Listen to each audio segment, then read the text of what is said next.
तो चलिए बात करते हैं प्रोग्रामिंग की दुनिया के एक बहुत बड़े बदलाव की। कभी सोचा है कि एक प्रोग्रामिंग लैंग्वेज सिर्फ एक अपग्रेड से कहीं ज्यादा कैसे बन जाती है? आज हम सी से C++ तक के सफर को देखेंगे। देखिए, ये सिर्फ कोड बदलने की बात नहीं थी, बल्कि ये तो समस्याओं को देखने का, उन्हें सुलझाने का एक बिल्कुल ही नया नजरिया था। अच्छा, तो इस पूरे सफर को ठीक से समझने के लिए हमने इसे 5 हिस्सों में बांटा है। सबसे पहले हम देखेंगे कि इस बदलाव की जरूरत ही क्यों पड़ी, फिर ये समझेंगे कि ये असल दुनिया की नकल कैसे करता है। उसके बाद हम ऑब्जेक्ट ओरिएंटेड प्रोग्रामिंग के 4 मेन पिलर्स यानी स्तंभों को जानेंगे, प्रोग्रामर्स को मिले नए टूल्स पर नजर डालेंगे और आखिर में इन ऑब्जेक्ट्स की असली ताकत क्या है उसे समझेंगे। ठीक है, तो शुरू करते हैं। सबसे पहला और सबसे ज़रूरी सवाल, C++ की ज़रूरत ही क्यों पड़ी? जब C इतनी अच्छी चल रही थी तो एक नए तरीके की क्या ज़रूरत थी? जवाब छिपा है बढ़ते हुए और ज़्यादा कॉम्प्लेक्स होते जा रहे सॉफ्टवेयर बनाने की चुनौती में। देखिए, ये सोच का एक बहुत बड़ा बदलाव था। C में क्या होता था, हम एक टॉप डाउन अप्रोच फॉलो करते थे। मतलब निर्देशों की एक लंबी लिस्ट लिख दी, ऊपर से नीचे तक। लेकिन जैसे जैसे प्रोग्राम्स बड़े होते गए, ये तरीका उलझाऊ होता गया, उसे मैनेज करना मुश्किल हो गया। C++ ने एक बिल्कुल नया बॉटम अप तरीका पेश किया। यहाँ हम छोटी छोटी अपने आप में पूरी इकाइयाँ बनाते हैं, जिन्हें ऑब्जेक्ट्स कहते हैं, और फिर उन्हें जोड़कर एक बड़ा सिस्टम खड़ा करते हैं। ये तरीका न सिर्फ ज़्यादा ऑर्गेनाइज था, बल्कि कहीं ज़्यादा सेफ भी था। तो ये जो नया बॉटम अप तरीका है, ये असल में काम कैसे करता है?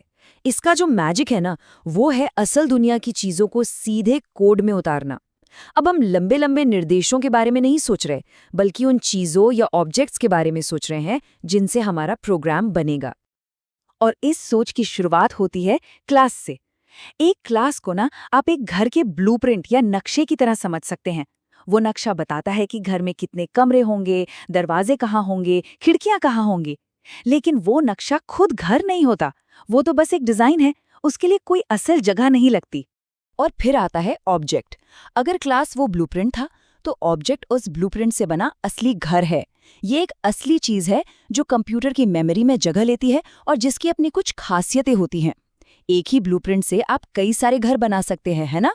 बिल्कुल वैसे ही एक ही क्लास से कई सारे ऑब्जेक्ट्स बनाए जा सकते हैं। चलिए, इसे एक आसान से उदाहरण से समझते हैं। मान लीजिए हमारे पास एक जानवर नाम की क्लास है। अब उस क्लास से बना एक कुत्ता एक ऑब्जेक्ट हो सकता है।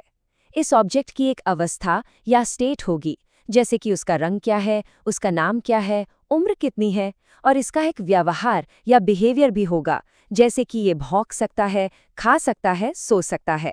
तो पॉइंट ये है कि एक ऑब्जेक्ट सिर्फ डेटा नहीं होता, ये डेटा और इस डेटा के साथ क्या क्या किया जा सकता है, इन दोनों को एक साथ पैक करके रखता है।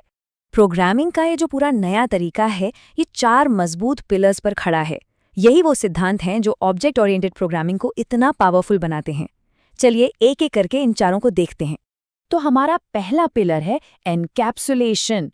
नाम थोड़ा मुश्किल लग सकता है, पर इसका मतलब बहुत सीधा है।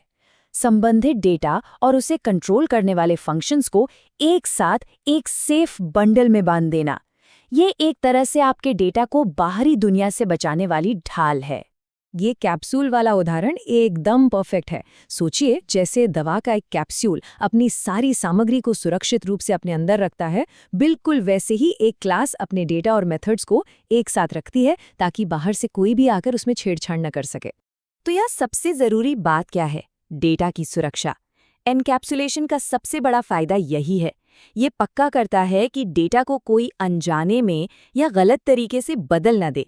अच्छा, तो अब हमने डेटा को एक बंडल में तो रख लिया। अब अगला पिलर है एब्स्ट्रैक्शन।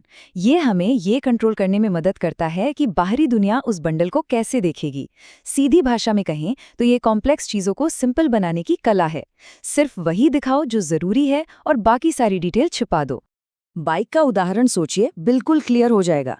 बाइक चलाने के लिए हमें बस ये पता होना चाहिए कि पेडल कैसे चलाना है, ब्रेक कैसे लगाना है और हैंडल कैसे घुमाना है। हमें इसके अंदर गियर कैसे काम कर रहे हैं, चेन कैसे घूम रही है, ये सब जानने की कोई ज़रूरत नहीं है। प्रोग्रामिंग में अब्स्ट्रैक्शन भी बिल्कुल यही करता है। हमें कॉम्प्लेक्स सिस्टम को आसानी से इस्तेमाल करने देता है, बिना उसकी अंदरूनी कहानी समझे। एक ही चीज़ को बार बार बनाने का क्या फ़ायदा? यहीं पर हमारा तीसरा पिलर इनहेरिटेंस काम आता है। ये कोड को दोबारा इस्तेमाल करने का, यानी कोड रीयूजेबिलिटी का एक बहुत ही पावरफुल तरीका है। इसका आइडिया ये है कि हम एक पहले से बनी हुई क्लास लेकर उससे एक नई और ज्यादा स्पेसिफिक क्लास बना सकते हैं जो पुरानी क्लास की सारी खूबियां अपने आप अपना लेगी। इनहेरिटेंस भी कई तरह का हो सकता है। सबसे सिंपल है सिंगल इनहेरिटेंस, जहां एक चाइल्ड क्लास सिर्फ एक पेरेंट क्लास से प्रॉपर्टीज लेती है। लेकिन मल्टीपल इनहेरिटेंस से चीजें और भी मजेदार हो जाती हैं। यहां एक चाइल्ड क्लास एक से ज्यादा पेरेंट क्लासेस से प्रॉपर्टीज ले सकती है, जिससे और भी कॉम्प्लेक्स और पावरफुल क्लास बनती है। और अब आता है हमारा चौथा और आखिरी पिलर, पॉलीमॉर्फिज्म। सुनने में भारी भरकम शब्द लगता है, पर इसका ग्रीक में मतलब होता है अनेक रूप। और ये कॉन्सेप्ट भी बहुत दिलचस्प है। ये लाइन इसके सार को बहुत खूबसूरती से बताती है, एक रूप को कई रूपों में प्रस्तुत करने की प्रक्रिया। इसका मतलब ये है कि एक ही चीज अलग अलग सिचुएशन के हिसाब से अलग अलग तरह से बिहेव कर सकती है। असल जिंदगी का ये उदाहरण देखिए, सब समझ आ जाएगा। एक ही इंसान अलग अलग जगहों पर अलग अलग रोल निभाता है ना? क्लासरूम में वो एक स्टूडेंट है, दुकान पर जाकर वो एक कस्टमर बन जाता है, और घर पर वो बेटा या बेटी होता है। इंसान वही है, लेकिन हर जगह उसकी भूमिका और व्यवहार बदल जाता है। पॉलीमॉर्फिज्म हमें प्रोग्रामिंग में ठीक यही करने की आज़ादी देता है। तो हमने ओओपी के इन 4 शानदार पिलर्स को तो समझ लिया, लेकिन ये सब तो थ्योरी है, कॉन्सेप्ट्स हैं। अब सवाल ये है कि C++ हमें इन आइडियाज को असलियत में बदलने के लिए कौन से प्रैक्टिकल टूल्स देता है। यहीं पर काम आते हैं एक्सेस स्पेसिफायर्स। ये कुछ सिंपल से कीवर्ड्स हैं, पब्लिक, प्रोटेक्टेड और प्राइवेट, जो ये कंट्रोल करते हैं कि क्लास के अंदर के डेटा और मेथड्स को कौन देख या इस्तेमाल कर सकता है। पब्लिक का मतलब है ये सबके लिए खुला है। प्राइवेट का मतलब है ये पूरी तरह से छिपा हुआ है, सिर्फ उसी क्लास के अंदर से इस्तेमाल हो सकता है। और प्रोटेक्टेड इन दोनों के बीच में है, जो उस क्लास और उसके चाइल्ड क्लासेस को एक्सेस देता है। असल में यही वो टूल है जो एनकैप्सुलेशन को मुमकिन बनाता है। और आखिर में चलिए फटाफट ये देख लेते हैं कि सोचने के इस ऑब्जेक्ट ओरिएंटेड तरीके को अपनाने के सबसे बड़े फायदे क्या हैं। ये सिर्फ किताबी बातें नहीं है, इनके असल दुनिया में बहुत बड़े फायदे हैं। तो इन सारे कॉन्सेप्ट से हासिल क्या होता है? फायदे बिल्कुल साफ हैं। इनहेरिटेंस की वजह से हम कोड को बार बार इस्तेमाल कर पाते हैं, जिससे मेहनत बचती है।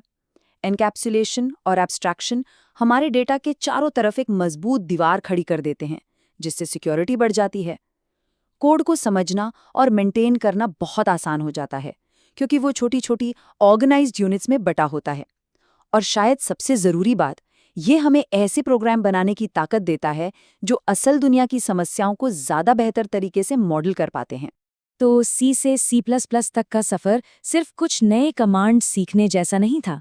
ये सॉफ्टवेयर डिज़ाइन के बारे में सोचने के तरीके में एक क्रांति थी। इसने हमें बड़े, मेंटेन करने लायक और सेफ सिस्टम बनाने के लिए वो सारे बिल्डिंग ब्लॉक्स दिए जिनकी हमें ज़रूरत थी। तो अब सवाल ये है, इन शक्तिशाली बिल्डिंग ब्लॉक्स के साथ कौन सा सिस्टम डिज़ाइन करना चाहेंगे? इस विश्लेषण के लिए धन्यवाद।